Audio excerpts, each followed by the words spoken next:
Hello everyone, and welcome to Camelot Chat. I'm your hostess, Shannon Watson, and today we'll be talking about Winlogoto and Theodoric, the Phantom Queen and her Gothic father. It is little known that King Arthur had another queen after his marriages to Queen Guinevere and her treacherous half-sister. Just one more, beyond the king's numerous concubines and mistresses and trysts, like Camilla and Gwendolen and Lisanor. One more, the last and least. Her name was Winlogoto, at least in the romances. That is almost all we know of her. But not quite. Winlogoto seems to have been a last-ditch effort for Arthur, perhaps to be lucky in love, maybe to forge a politico-military alliance, or else she was the 5th century version of a red sports car, a medieval midlife crisis, a trophy wife. If so, Winlogoto must have been something to look at, maybe a gorgeous blonde Germanic princess, but maybe their marriage was something more. Later in life, Arthur seems to have gone to Gaul, twice, and he picked up a little something on one of his trips, a new wife. Along with a military alliance with her father against Euric the Visigoth, who had begun a revolt. Who was this woman's father? Theodoric II, king of the Visigoths, and brother to the traitorous Euric. Why didn't Euric simply seize his unwed niece, Winlogoto, for himself, thereby consolidating his power and perhaps positioning himself next in line to the throne? Maybe because he was already married. Or maybe it was because of to whom he was married. Euric's wife was an apparently formidable woman with the suggestive name of Ragnhildis. In Gothic, Ragnhildis means battle council. Did Ragnhildis counsel her husband in policy? We don't know. But I'm betting, with a moniker like that and her alleged brains, she did. You see, these are the players we are left with. Evocative, memorable, people with strong, outsized personalities. They provide the outlines of Winlogoto's little life. I'm reminded of the wonderful scene in the Star Wars film Attack of the Clones, where Obi-Wan Kenobi goes to see Yoda to find out why his planet is missing from the Jedi archives. Yoda observes, the planet's silhouette remains, but the planet is missing. And one of the younglings suggests that this is because someone erased it from the archive memory. While it doesn't feel as if someone deliberately erased Winlogoto from written memory, it does feel as though she was edited out, perhaps as superfluous by medieval writers, who wanted to focus on the glamorous Guinevere, or her spat with her evil twin sister. All of these ancient Christian scribes frowned on polygamy, which was a fairly common practice for kings and chieftains in the early Middle Ages. Because, Christian king or no, Arthur may well have had 2 or more wives at once. The romances tell of his confused marriage to both Guineveres, first to one, then to her sister, while keeping the original Guinevere on the shelf and under his thumb at court, relegated to the role of dishonored captive guest. Later, the false Guinevere was unmasked and executed, and the original Queen Guinevere restored to her crown and honor. One can only imagine her feelings of vindication, and their future troubled marriage, with any hope of trust, completely shattered. But Arthur would have been neither the first nor the last king to have more than one wife at once. At the beginning of this series, I mentioned that each of Arthur's queens and his lover Gwenhild shared the first syllable of their name in common, the words either sounding alike or having the same meaning. The most obvious instance of this occurs in the names of the 2 Guineveres, Gwynefar and Gwenwyoch. The Gwen in Gwynefar and Gwenwyoch means white or blessed. Gwenhild is another one.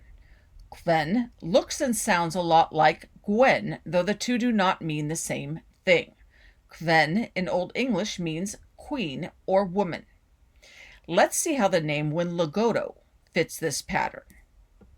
Having identified her native language as Gothic, I translated from there.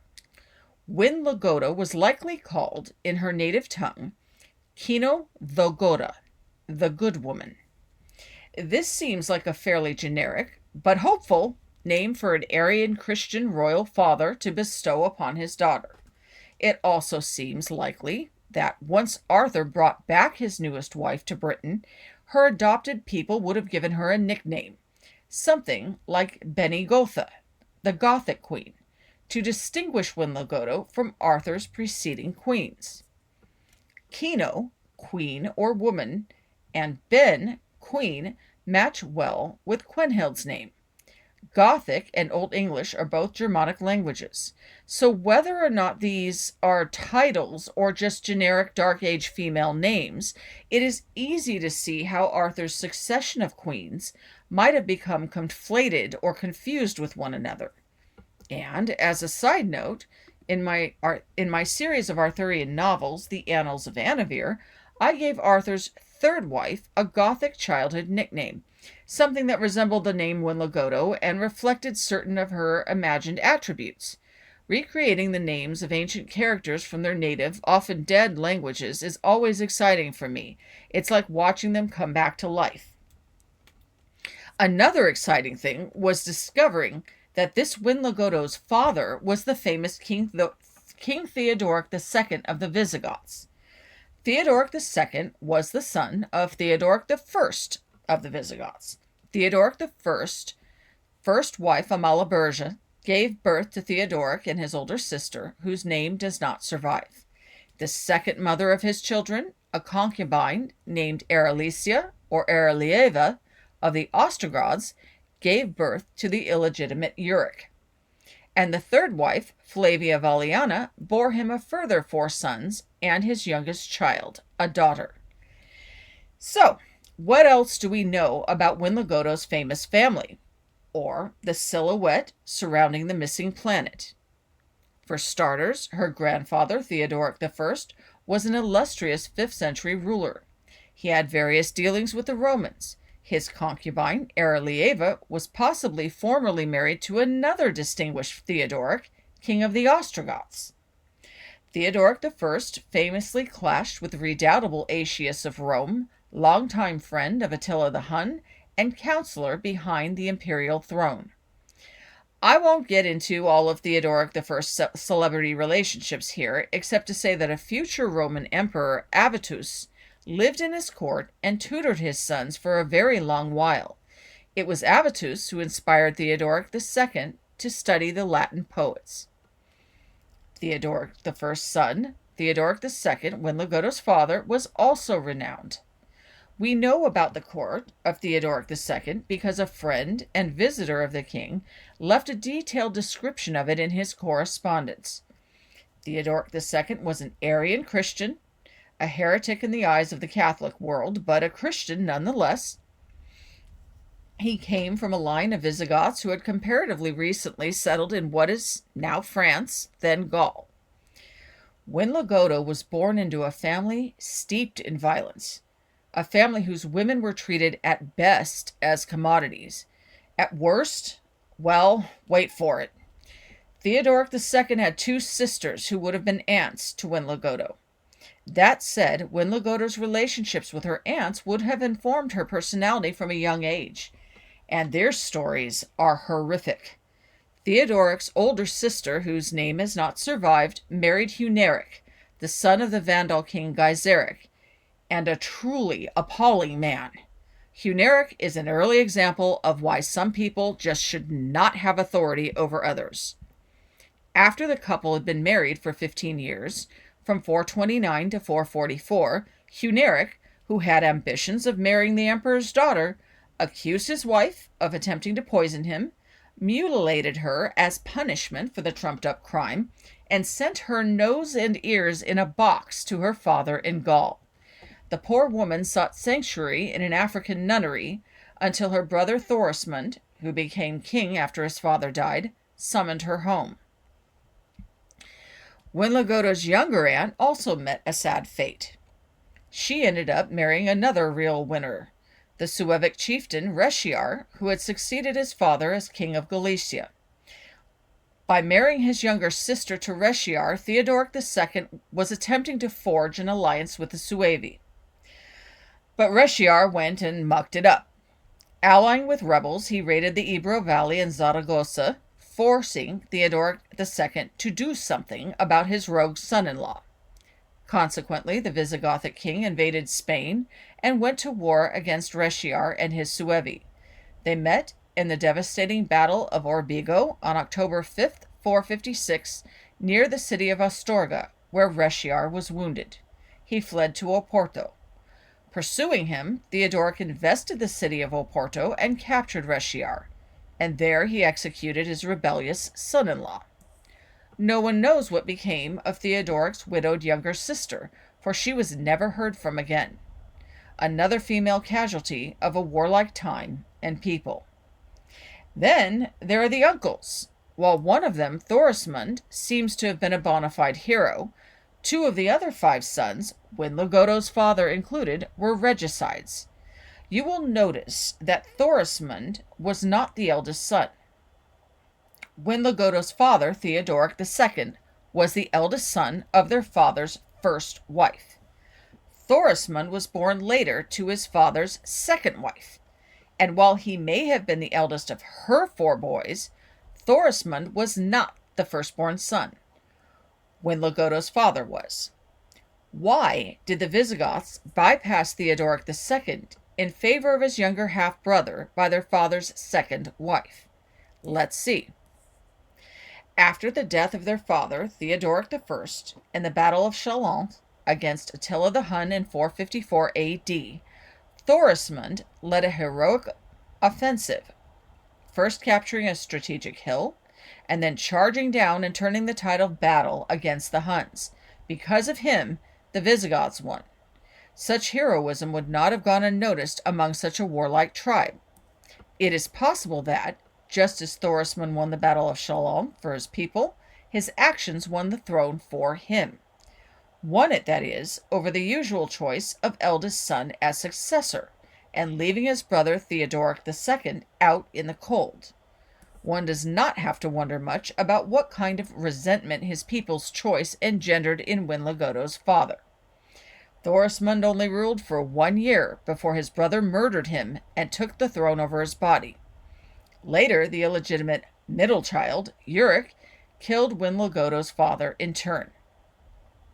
Of the remaining 3 brothers, 1 died in battle, and the other 2 disappeared into oblivion.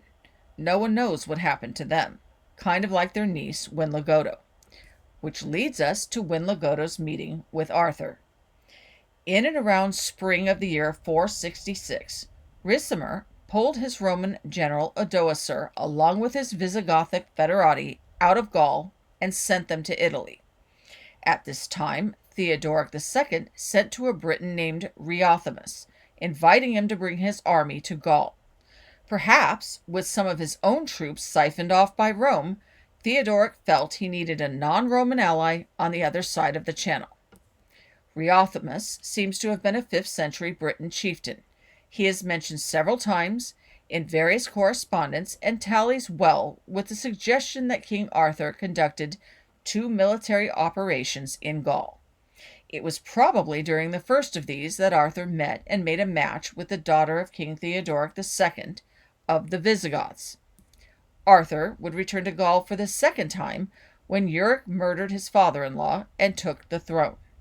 This is the instance where Arthur was defeated in battle, disappeared, and was believed for a time to be dead, causing the co-regents he had left behind in Britain, his nephew Modred and his queen Guinevere, to marry, consolidating their power and taking the throne before the ever-rested Briton landowners could erupt into open rebellion, as they had so many times during the lawless early 5th century. Modred and Guineveres was a logical step with ample precedent. It was legal as well, because in the Britain of the time, the eldest sister's eldest son, in this case Modred, was the heir apparent to the throne. Unfortunately, it was also founded upon incorrect information. Arthur was not dead.